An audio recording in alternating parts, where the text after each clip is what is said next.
তাহলে সার্বিকভাবে কি জুলাই অভ্যুত্থানকে আপনি মানে সফল বলবেন?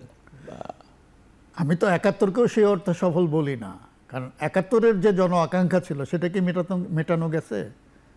এটা স্বাধীন সার্বভৌম রাষ্ট্র পাওয়া গেছে, একটা দেশ পাইছি আমরা, তো সো হোয়াট? একটা দেশ যদি আমাকে আমার আকাঙ্ক্ষা পূরণ না করে, তো সেই দেশ দিয়ে আমি করবোটা কি?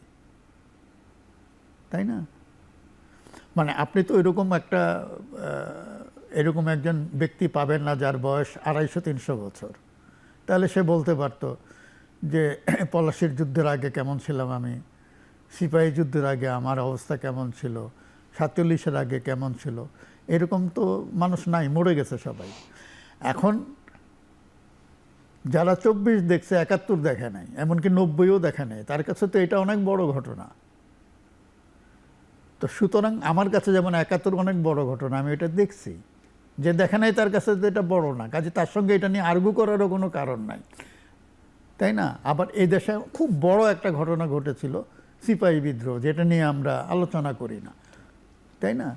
তো যেহেতু এটা আমরা দেখি নাই, তার মানে আপেক্ষিক এই জুলাই বা যারা দেখেছে তারা অনেক আগেই মরে শেষ, তো সুতরাং ওইটা নিয়ে আমাদের আবেগ নাই। কাজেই আমি ওইভাবে বলি যে প্রত্যেকটা পরিবর্তনের পেছনে যারা কাজ করেন, চিন্তা করেন, অংশ নেন, সবার মধ্যেই তো একটা আকাঙ্ক্ষা থাকে।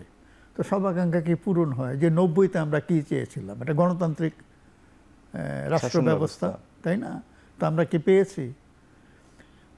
হোসেন মোহাম্মদ এরশাদের চাইতে ভালো মানে